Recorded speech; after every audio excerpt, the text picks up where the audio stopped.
বামদেব মুখে শুনি এতেক বচন, আনন্দে মগন হয় তুণ্ডি তপধন। পুনশ্চ জিজ্ঞাসা করে সুমধুর স্বরে, নিবেদন ওহে ব্রহ্মণ তোমার গোচরে। শুনিনু তোমার মুখে অপূর্ব কাহিনী, যত শুনি তত ইচ্ছা বাড়ে মহামণি। শিবের মাহাত্ম্য কহ ওহে তপধন, অন্তর শীতল হোক জুড়াক জীবন। এত শুনি বামদেব কহে পুনরায়, শুনো শুনো তুণ্ডি ঋষি কহিব তোমায়। চতুর্দশী ব্রত এবে করিব কীর্তন, মহাপুণ্যপ্রদ ইহা পাতক নাশন। ইহার প্রসাদে হয় শিবলোকে গতি, শুনো শুনো মন দিয়া ওহে মহামতি। প্রতি চতুর্দশী দিনে যেই সাধু জন উপবাস করি থাকে ওহে তপধন। সম্বৎসরে রূপ যথাবিধি করে, তার যত পুণ্য কহি তোমার গোচরে। আজন্ম অর্জিত পাপ যত থাকে তার, হইবে সে সব পাপ সমূলে সংহার। পুত্র পৌত্র সমন্বিত হয়ে সেই জন, ইহকালে সুখ ভোগ করে সর্বক্ষণ।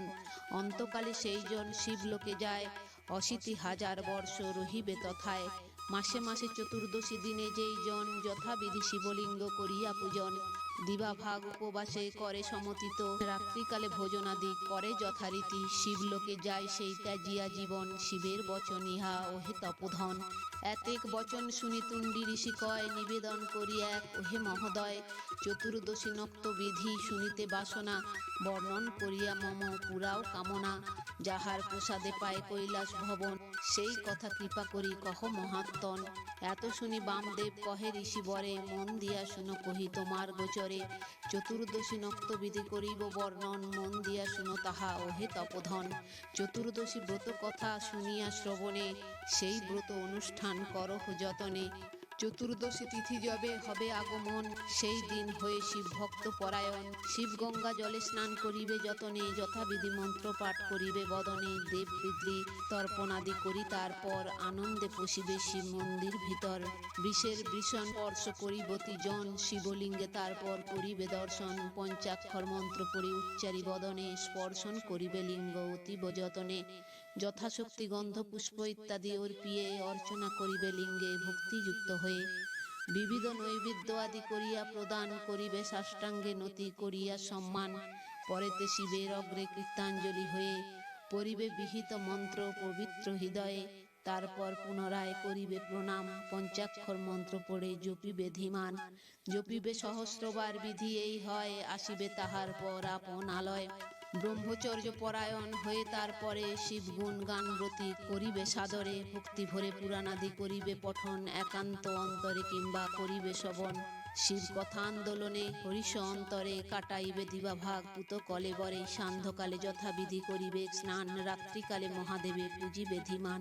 পূজিতে হইবে শিবে শক্তি অনুসারে, গন্ধ পুষ্প ধূপ দীপ আদি উপাচারে। যথাবিধি শিব পূজা করিয়া সাধন, ঘৃতাক্ত শ্যালান্ন শিবে করিবে অর্পণ। তারপর নিরাজনা করিবে যতনে, যেমন আছয়ে বিধি ওহে মহাত্মনে। শৈব অগ্নি যথাবিধি করিয়া স্থাপন, অষ্টোত্তর শত হোম করিবে সাধন। অশক্ত যদ্যপি হয় আহুতি অর্পিতে, জপিবে শিব মন্ত্র ঐকান্তিক চিতে। পঞ্চাক্ষর শিব মন্ত্র করিবে জপন, আহুতির চতুর্গুণ এই তো নিয়ম। Hello friends, welcome to my channel বৈদিক প্ল্যানেট। কেমন আছেন সবাই? আশা করি আপনারা সবাই ভালো আছেন, সুস্থ আছেন, শান্তিতে আছেন। বন্ধুরা, আমার এই চ্যানেলে সহজ বাংলা ভাষায় বিভিন্ন প্রকার হিন্দু শাস্ত্র, যেমন বেদ, উপনিষদ, পুরাণ, রামায়ণ, মহাভারত, গীতা ইত্যাদি বিভিন্ন প্রকার ধর্মগ্রন্থ নিয়ে আলোচনা করা হয়। আপনারা যারা এই শাস্ত্রগুলি সম্বন্ধে জানতে ইচ্ছুক কিন্তু পড়ার জন্য সময় পান না, তারা এই চ্যানেলের ভিডিওগুলি দেখতে পারেন। তো বন্ধুরা, আজকের আমাদের আলোচ্য বিষয় হলো শিব চতুর্দশীর ব্রত পালন বিধি। তো আসুন পরবর্তী অংশ শুনে নেওয়া যাক। পঞ্চাক্ষর শিব মন্ত্র করিবে জপন, আহুতির চতুর্গুণ এই তো নিয়ম। তারপর বিপ্রগণে ভোজন করায়ে, আপনি খাইবে শেষে একান্ত হৃদয়ে। রাত্রিকালে ধরাতলে কুশের শয্যায়, শয়ন করিবে প্রতি কহিনু তোমায়। দিব্য গন্ধ কলেবরে করিবে লেপন, নানাবিধ বিভূষণ করিবে ধারণ। এরূপ বিধানে ব্রত করে যেই জন, তাহার পুণ্যের কথা কি করে বর্ণন। যাবৎ পাতক তার হয় বিনাশন, অবশ্য লভয়ে সেই সুরূপ যৌবন। পিতৃগণ যদি থাকে অধগত তার, অবশ্য হইবে মুক্ত শাস্ত্রের বিচার। শ্বেত বর্ণ বিশ্বযুক্ত বিমানে চড়িয়ে, পিতৃগণ যায় স্বর্গে আনন্দ হৃদয়ে। পিতৃগণ সহব্রতী গিয়া শিবালয়ে, বহুকাল রহেছে তা সানন্দ হৃদয়ে। মঙ্গল কামনা করে যেই কোনো জন, এই ব্রত সেই জন করিবে সাধন। চতুর্দশী নক্তব্রত ইহারেই কয়, ইহার প্রসাদে হয় সৌভাগ্য উদয়। আদ্য জাম শেষ জাম করিয়া বর্জন, মধ্য দুই জামে হয় নিশার নিরূপণ। নিশাকালে ব্রত যদি করয় সাধন, রাক্ষস জনিতে লয় জনম গ্রহণ। পঞ্চদশ বর্ষ রহে সেরূপ প্রকারে, শাস্ত্রের বিধানে এই কহিনু তোমারে। সন্ধ্যাকাল সমতীত হলে তারপর, করিবে ব্রতচর্যা ওহে বিজ্ঞবর। এই ব্রত যেই জন করয় সাধন, তাহার পুণ্যের কথা কি করি বর্ণন। দেবগণ বাঞ্ছা করে তাহারে হেরিতে, তাহার সমান কে বা আছে ধরণীতে। কৈলাসে প্রমথ সবে হরিষ অন্তরে, এই ব্রত আচরণ সযতনে করে। নানাবিধ উপচারে করয়ে পূজন, সেই ফলে রহে তারা কৈলাস ভবন। চতুর্দশী নক্তবিধি করিনু তোমারে, ইহার মাহাত্ম্য বল কে বর্ণিতে পারে। সর্বপাপ ধ্বংস হয় প্রসাদে ইহার, শিবলোকপ্রদ ইহা শাস্ত্রের বিচার। ভক্তি ভরে যেই জন হয়ে এক মন, শ্রবণ করয়ে নক্তবিধি বিবরণ। চতুর্দশী ফল ব্রত যেই জন পায়, শিবের আদেশ এই কহিনু তোমায়। সর্বকাম পূর্ণ হয় করিলে শ্রবণ, শিব প্রিয় এই ব্রত হে তপোধন। এত বলি বামদেব তুণ্ডী ঋষি বরে, কহিলেন মিষ্ট ভাষে সম্বোধন করে। জিজ্ঞাসিয়াছিলে যাহা ওহে মহাত্মন, সকলই তোমার পাশে করিনু কীর্তন। যেরূপ বলিয়াছিলে ব্যাস মহামতি, বলিনু তোমার পাশে সেসব ভারতী। এমন পুরাণ আর নাহি কোনো স্থান, সর্বশ্রেষ্ঠ ওহে রসে শ্রী শিব পুরাণ। শিবের মাহাত্ম্য যা আছয়ে বর্ণিত, মহাপুণ্যপ্রদ ইহা জানিবে নিশ্চিত।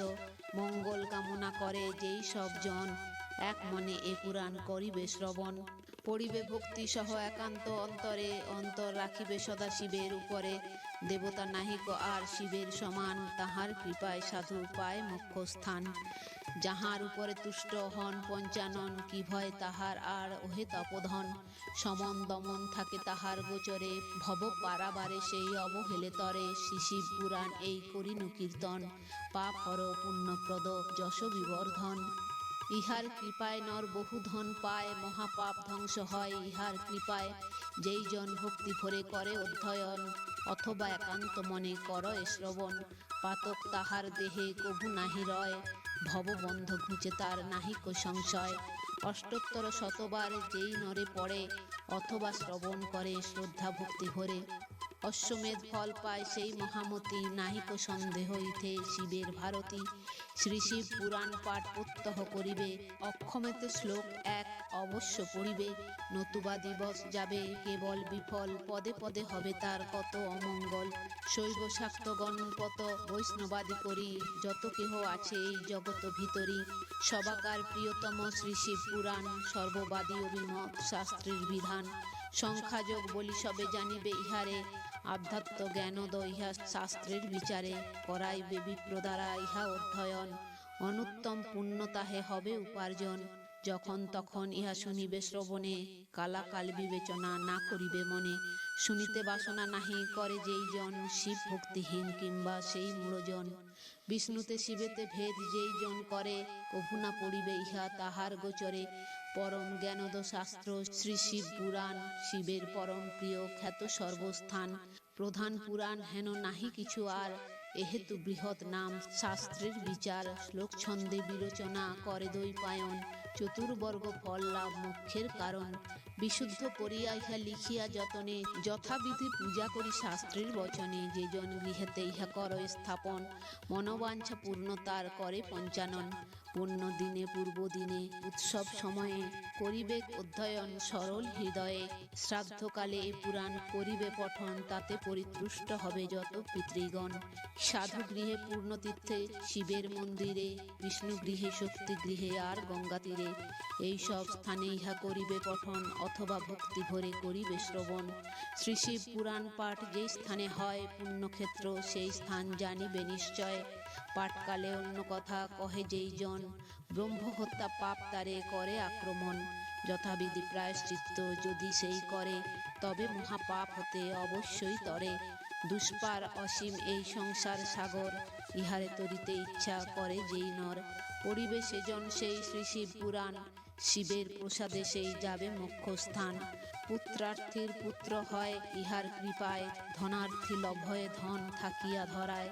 বিদ্যার্থী যদ্যপি ইহা করে অধ্যয়ন, সর্বশাস্ত্রে সুপণ্ডিত হয় সেই জন। কবিত্ব শকতি জন্মে ইহার কৃপায়, মুক্তিকামী শিব পদে বিলীনতা পায়। দুর্গমে প্রান্তরে কিংবা গহন কাননে, রাজদ্বারে সংকটেতে অথবা শ্মশানে, হৃদি মাঝে মহেশ্বরে করিয়া স্মরণ, শ্রী শিব পুরাণ পাঠ করে যেই জন। সম্পূর্ণ অথবা অর্ধ করে অধ্যয়ন, অথবা একটি শ্লোক করয়ে পঠন, যতেক বিপদ তার দূরীভূত হয়। বিপদে করেন রক্ষা শিব দয়াময়, ভববন্ধ কাটিবারে যদি থাকে মন, প্রফুল্ল অন্তরে লভ শিবের শরণ। তিনি গতি তিনি মুক্তি ভব পারাবারে, ভবের কাণ্ডারি শিব এ ভব সংসারে। তাহা হতে সৃষ্টি স্থিতি হতেছে সংসার, ত্রিগুণ অতীত তিনি সার হতে সার। কভু নিরাকার তিনি সাকার কখন, তাহার নিগুড় তত্ত্ব বুঝে কোনজন। তাই বলে দ্বিজকালী যত সাধুগণে, মতি রাখো সদা সবে শিবের চরণে। শিব পদ সিদ্ধিপদ্মে করিয়া ধারণ, শ্রী শিব পুরাণ এই করি সমাপন। তো বন্ধুরা, আজ এই পর্যন্তই। ভিডিওটি যদি ভালো লেগে থাকে তাহলে লাইক কমেন্ট শেয়ার করে আপনার প্রিয় মানুষদেরও দেখার সুযোগ করে দেবেন, এবং এই ধরনের ভিডিও আরও দেখার জন্য চ্যানেলটি সাবস্ক্রাইব করে পাশে থাকা বেল আইকনটি প্রেস করে দেবেন পরবর্তী ভিডিও নোটিফিকেশন পাওয়ার জন্য। সবাই ভালো থাকবেন।